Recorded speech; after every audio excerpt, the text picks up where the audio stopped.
Hello, I'm Susan Patricelli Regan, your host for Connecticut Valley Views, and my guest today is the infamous Lee Elci. He is the host of the Lee Elci Show on 94.9 on Monday through Friday from 6 to 10 a.m. Welcome, Lee, and a quick question. You went on a walkabout recently. You somehow or other, you were without your car and you walked to work. Well, kind of. Yeah, so thank you for having me on. I appreciate it. I saw all of the past esteemed guests that you have on, so I'm humbled by the idea that you would ask me to come on your show. So thank you very much for that. I appreciate it very much. I'm delighted to do so. So I was up like my normal day, which starts about 3 o'clock in the morning because we got the morning show. So I went out, and I live at the bottom of a very steep, tall driveway. It's about 350 feet long, and sometimes when it gets icy, I have trouble getting up the driveway, and it happened to be very icy. Sure. And even though my truck has four-wheel drive, I couldn't get out of the driveway. So, I was throwing sand down, doing a million different things. Right. Nothing. This is 3 o'clock in the morning now, too. Sure. So I'm going all over the place, blah, blah, blah. And finally, I give up. I say, I can't get out of the driveway. And my wife is sound asleep again, so I don't want to wake her up. So I just throw my backpack over my shoulder, and I start walking to work, which is about 20 miles away. Oh, my God. What I was going to do, and I did, is I called one of my coworkers, who I also know does the morning show, because in the building that we broadcast out of, there are five shows going on at the same time. So I said, listen, Sean, come pick me up, will you? I'm walking to work. So he came and got me. So I was going to get there one way or another. So how many miles did you actually walk? A couple of miles? About 3.5. 3.5. All right, you got your exercise. Yeah, I got my exercise for the day. Sure. Yeah. Well, now your full power radio station, it's located in New London, Connecticut. How far does it actually reach? I mean, what kind of listening audience territory do you have? The terrestrial signal is really strong. So the tower for the radio station is actually in Long Island. And what they do with this tower is they angle it at the state of Connecticut, and radio signals carry very well over water. So we pretty much have everything from, just let's say south of Providence, all the way down. You can get us some days in Bridgeport, crystal clear. Right. And pretty much up and around Hartford. So we get I would say we get a good 3/4 of the state, but radio is changing. So every day, technology keeps improving, and you can actually, everyone listens now on the app. They listen on their phone. Yeah. You've got a very broad audience. You get more callers every day. Yeah. But you don't need a strong signal anymore to attract listeners, because people can listen on their phones. You can, like I said, you could be in a parking garage in Stanford and get us clear as a bell. Right. Yeah. Well, what our viewers want to see is, will the real Lee Elci stand up? So you call yourself the voice of freedom. But when did you start using that reference, and what does it really stand for? I mean, we can guess. You trademark. Yeah. Okay. All right. When did I start using it? I'm sorry to interrupt you. That's all right. When did you start using it? Is this recent? A few years ago? No, we started using that about 5 years ago. But the last couple of years, I tried to promote it more. In fact, in the last couple of years, I did trademark it, so it's part of me. So we kind of pushing that forward, and I think it's got a neat little ring to it, and the people seem to have identified with it pretty well. And it's just the idea that, we get on the air every single day and we try to promote freedom. I mean, isn't that the most important thing? Sure. Well, one of the things that I know, that when I listen to you, you feel no sense of retribution. I mean, you pretty much are yourself. You're pretty candid. Yes. You're comfortable in that role, are you not? Yes. I don't have anything really to hide from anybody. I tell stories about my personal life. I tell stories like, if I go to a doctor's, I tell that story. If my car breaks down, I tell that story, because a lot of times, yes, politics and news and, who's who and Democrats versus Republicans, everybody wants to hear that, but also everybody wants to know, hey, did he like that movie, or did he watch that show, or whatever. So radio has this amazing ability to be very personable, and it's very one-on-one.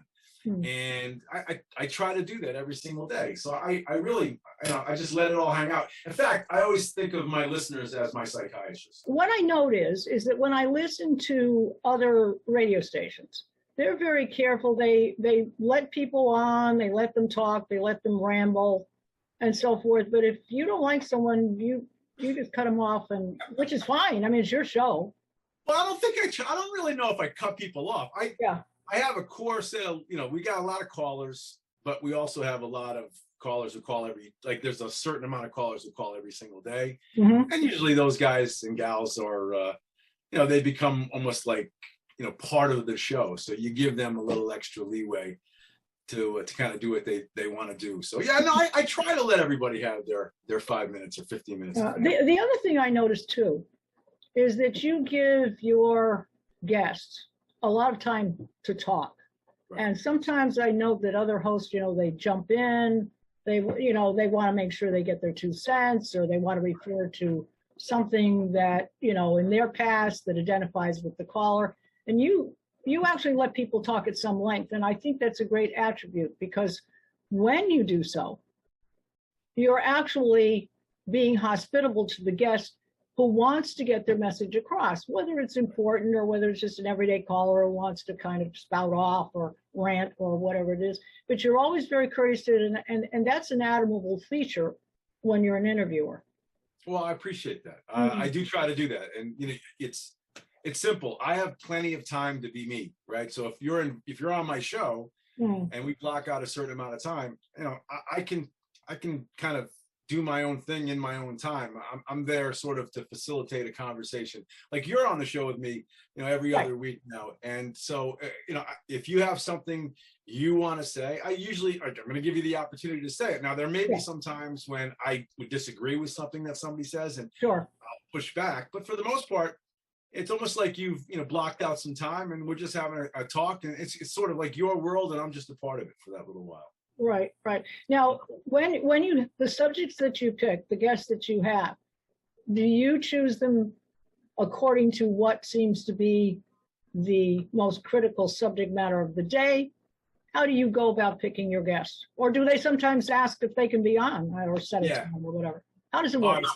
So for me, I have a core set of regular guests. I have, off the top of my head, I think it's maybe 15 guests that come on every certain day, every week. So somebody, 8 o'clock on Monday, 2 o'clock, 8 o'clock on Tuesday, whatever. So there's a core that are on. No matter what the topics are, those guys and gals come on. As far as anybody else, unless it's a national sort of person or somebody who's really in a newsworthy situation, like someone fighting against the union or teacher or something that happened in school or something, I always kind of stand back and let people reach out to me. I never ask a politician to come on, never. I haven't done that in the longest time. So if you hear a politician on my show, they've reached out to me. And the only reason why I do it that way is because I don't want to be accused of being, have a favoritism towards anybody. That goes for Democrats too. I mean, if you're a Democrat and you call me up and you want airtime, you're going to get it. Yes. So yeah, that's how I handle it. I mostly let people call me, except for my core regulars. Then they just come on. Yes. I feel that's very important to do that. I have on the show we're doing right now, Connecticut Valley Views, I have had people very broad, diversified across the aisle. Obviously, a lot of politics, and doctors, lawyers, business leaders, many administration people. Obviously, they've been Democratic, different departments, done also, domestic violence. I try and cover a lot of things. The show is about informing people, and that's what I feel your show's about, is informing people to the best of your ability. And I think that you, amongst many media people, try very hard to get the facts and not so much your opinion. And the media has become a very focused on commentary and their opinion. And that's why we've got I listen to the conservative stations. I watch the liberal shows. And that's divided the country, don't you think? I think you're right on the money. I think social media, your Facebooks, your Twitters have played a major role in that division. And I don't know how to get that back on track. I can only say be nicer to each other in certain cases. See, I welcome when somebody calls my show who happens to have a different point of view. I welcome that. I mean, there was a time when I had more Democrats or more liberals as regular guests on my show than conservatives, because it made the conversation more interesting. Yes. And what happens is over the period of over the period of years, some of those folks have fallen by the wayside. Some of them are no longer in politics. Some of them didn't see the use in their lives to come on the show. It was only a negative for them, right? Yeah. So they would get on the show with me. We'd have a dialogue, and they really didn't get anything out of it. So over I've been doing this for a long time. It's sort of now almost 50-50 now. People will say, well, you have all conservative guests or you have all Republicans. It's not true. Yeah. I really have, if I went down the list, it's probably a 50-50 split. Now I have more Republican politicians on because the Democrat politicians rarely come on. There are a few that do, and I give them credit. I mean, Kathy Austin comes on all the time. She'll reach out to me. Dela Cruz will reach out to me. Rep. Dela Cruz will reach out to me. Even Needleman will reach out to me from time to time. And that Lamont's been on half a dozen times or so until I started writing columns about Lamont, and they stopped coming on. So I kind of cut my own throat. There. Sure, yeah, sure. So. Well, let's talk a little bit more about your earlier career. You were a minor league baseball player. Is that correct? I was. Yeah, give us some insight into that period of your. Yeah, I'd have to say it's probably my favorite time of my life was chasing the baseball around those green diamonds. I still consider myself a baseball player. I think if I were to die tomorrow, and I hope I don't, spread your ashes on the field or what? Yeah. Well, I think that if I have a headstone, I think it's going to be baseball players. Still what really is inside. What position did you play? Actually, what position? Well, a couple different. I mean, I was mostly a catcher and played outfield after a while in minor leagues. I signed as a catcher. But from the first time I swung a bat at 7, 8 years old, that's all I ever wanted to do. So, my whole early adulthood, all childhood and then into, teens, I was so uber focused on baseball. In fact, to the point where if I look back, I missed out on a lot of stuff, right? I missed out I was always kind of just so driven to be a baseball player. And when my friends were doing their thing and other people were doing their thing, I was all in for baseball, and I'm not sad about that. I'm glad that I did that, and it got me, pretty far. Got me a college scholarship. It got me a professional baseball. Oh yeah, career, that's a fantastic. That's what do you think about the athletes these days now that get recognition and now they're getting some of the profits? The collegiate players. You think that's good? Yeah, I got to admit I do. I thought for the longest time that these kids deserve to get paid. I know people say, well, the education is their payment, but when the universities are making, hundreds of millions of dollars in some cases, and the kids are, barely. Listen, when I played, if you were on a full scholarship, you couldn't get a job. You couldn't get a part-time job because you couldn't exceed a certain amount of income. Right. So it just really handcuffs these kids. And, when you look at how much time an athlete in college has to make money, right? Like, not every one of these kids is going to be a professional athlete, right? So why not let them take those 4 years that they're playing a Division I or Division II college sport and make money? Maybe they can make it, $40,000-$50,000 extra dollars and put it in their pocket and use it for something, a down payment on a house. I don't see any negative in it at all. Yeah, well, they're sharing the profits. I mean, let's face it. These guys are making money off them. They're like a stable full of horses for them, and these guys have got their opportunity. Now, you also did, if I have this correctly, did you do a stint on TV or a soap opera or something? I did. Okay, so, tell us about that interesting part. All right, you want the short story, long story? I mean, how much? Well, we got a few minutes. Right. Tell us the long story. No, I mean, when I was done with baseball, and I kind of saw the handwriting on the wall, and my career was over. Here I was a puppy with no home. I didn't. What was I supposed to do? I had nowhere to go. I didn't yet know I wanted to do radio. So I met a friend of mine who was an actor in New York, and they were on a soap opera. And they said, you should come take an acting class, and see if you like it. Mm-hmm. I said, come on, why would I want to do that? That's not me. But they convinced me, and I went down to New York, and I sat in an acting class, and I'm sitting there. I'm 28 years old. I'm in, good shape, whatever. And I look around the room, and I'm sitting in a room with 15 beautiful women. I'm like, why wouldn't I want to do this, right?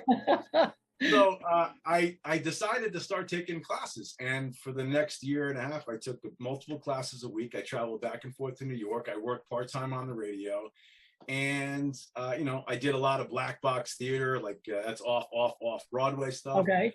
And I ended up landing a recurring role on As the World Turns, which that's been around for a long time. Sure. I know. Yeah. I know. Well, I was a bartender in this bar they called Yo's. Okay. And every time they used that bar, they would call me. Sometimes I would get speaking roles. Sometimes I would just stand there polishing the dishes. But I did that for about a year and a half. But I really wasn't making. Did it pay well? I mean, was that a good when you have dialogue, it pays well, right? If you have 4 or 5 lines, it pays great. If you don't have any lines, it's like $100. So it was tough, and I was struggling. I was struggling. And then how often? What do they do? They tape once a week, or? No, they tape 4 every days. Day? 4 days a week. Yeah, you would go. Okay. Yeah, you'd have to get there like at 5 o'clock in the morning, and the first shoot would be like around 7. Everyone would have their hair and makeup stuff, and then depending upon if you're in the afternoon shoot or a morning shoot. But it was a couple times, 4 times a week. I think they shot, but they call me 4 or 5 times a month. And listen, I actually fell in love with acting too. I really love it. I did. It builds confidence, doesn't it? Oh my God. But you get to be, this different character and all these different roles. And I must say, like I said, I do consider myself a baseball player, but I think, I have a real attachment to the world of acting. I could easily have been drawn into that. If I had a little bit more early success, I think I could have went that route for sure. All right. So now you are or were or have been a disc jockey. So how did you circle around to the radio media thing? How did that come about? Okay. So again, I'm in New York now. I'm sleeping on my cousin's couch, who's a tremendous actress in her own right. So I'm sleeping on her couch 3 nights a week. I'm driving home to work part-time in radio 3 nights a week. And I'm just struggling. I'm knocking on doors. I'm getting the no. You walk. What's funny is what people don't understand. Acting has this, when you go on these casting calls, you walk into a room and you look around and there's 40 people that look just like you. Right? It's kind of like, they look tall, like you. handsome, whatever. Yeah. Well, no, depending on whatever role you're going for, they're all going for the same thing. So, you're trying to figure out how can I catch somebody's eye. But anyway, so I was doing that, and like I said, it was gave you some humility too, because you get turned away a lot more than they say yes. But I got a phone call from a friend of mine who's been in local radio for the longest time, and he says, "Listen, I got a job for you if you want it, but it's full time. You got to take it full time. It's on the radio," which at that point in time, I'd never gotten a radio gig full time because for a bunch of different reasons. But he says, "Listen, I want you to do the afternoons on a brand new radio station in the Mohegan Sun Casino. Oh, okay. And your job would be you introduce or you interview acts and you do all that, and how." Yeah. And so it was appealing to me getting us. I was 32 years old and never really got a full-time paycheck. I was always, helter-skelter and scattered. So I said yes, with the stipulation that if a big role came up, they let me go and try out for it. Right. So that afternoon show almost immediately turned into a morning show because the morning show guy quit like a week into his career there. So I ended up taking the morning show at this rock radio station, which still exists in the Mohegan Sun. Okay. So I did that for 4 or 5 years, but it was a little boring because we had fun, but I'm listening to the music most of the time. Yeah. It becomes habitual, and you know it too well. Yeah. No challenge. So then, so an opening opened up in the same company they were trying a brand new talk radio station, and I jumped at that, and here I am all these years later. I switched companies. I was with this other company for a few years, and then I went to Full Power Radio. Because the signal was stronger and the whole idea was better. But so that's kind of how I got from there to there. Well, tell us about, I know you have great affinity with animals. You were talking for quite a while there. I think it was a wolf that was outside your window at your home. It was a coyote. A coyote, okay. Coyote. Yeah. Is that still happening? Is that coyote around? I haven't seen it's funny. I'm looking right out there to see if he's out there now. Yeah. So, it's weird. When I lost my last dog, Bailey, it was 11 years ago, almost immediately, stumbling into my backyard came this injured deer, right? Yeah. So she had a broken leg, and it was heartbreaking. Yes. So I started feeding her, right? And so I've always had an affinity for animals. I've always loved dogs, cats, whatever. But right. What's weird about the coyote situation is as soon as my last dog died, Ozzy, which was 3 months ago, like the next day, this injured animal pops up in my backyard. I'm yeah, like, isn't it funny, the fate of life? Yeah, so I know I'm not supposed to say this or do it, but I started feeding the coyote, and he kept coming back.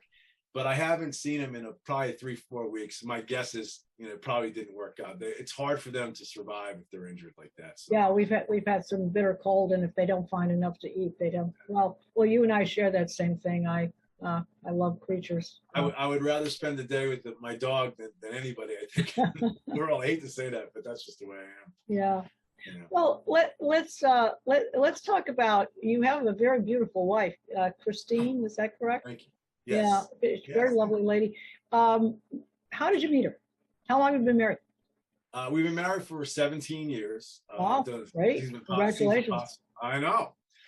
We actually got married late. So if you look at how old I am, we actually didn't get married till I was 38, almost 39 years old. So we actually knew each other from the time we were 14, where she was following her and her sister, believe it or not, were following around this Babe Ruth, which is a 14 to 15-year-old baseball all-star team that I was on. Not to follow me, but just because they're one of those things. Anyway, I've known her for that long, and later on in life, I saw her out one night, and we started talking, and the next thing you know, we've been married now for 17 years. So and it's funny, I always had a crush on her.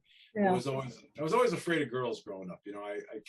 Why is that? Is it the Too Beautiful a Girl, the Ice Maiden? What was it?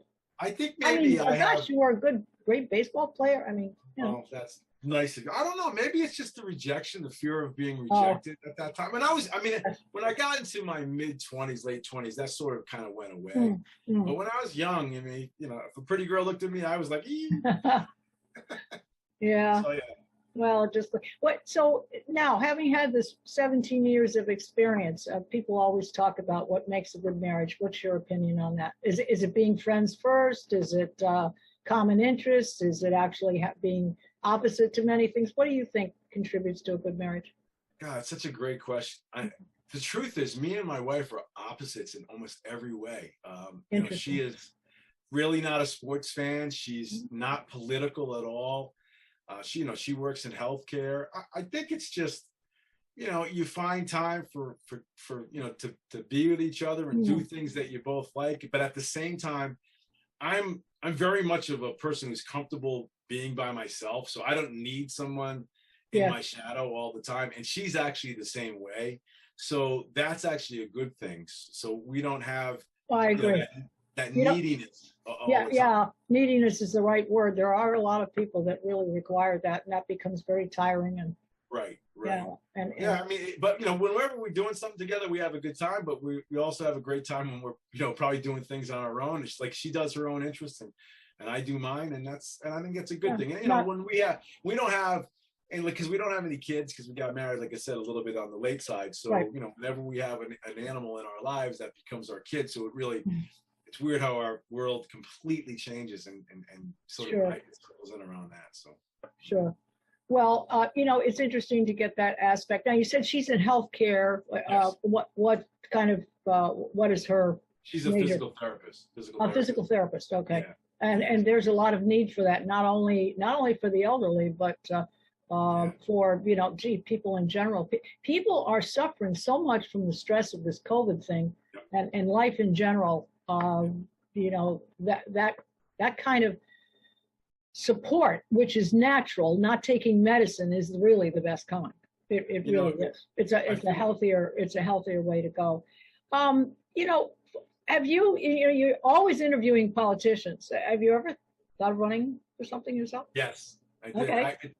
It's funny. I don't want to let too many trade secrets out. So I really, really, really was considering throwing the hat into the ring against Plymouth all this time. Now, yeah, I mean, I've been asked by some folks, and I've had the preliminary meetings, but I really think it's funny. I'll share the secret on the air with you, since you're so nice to have me on. Sure. I feel like there's one more great run in me at something.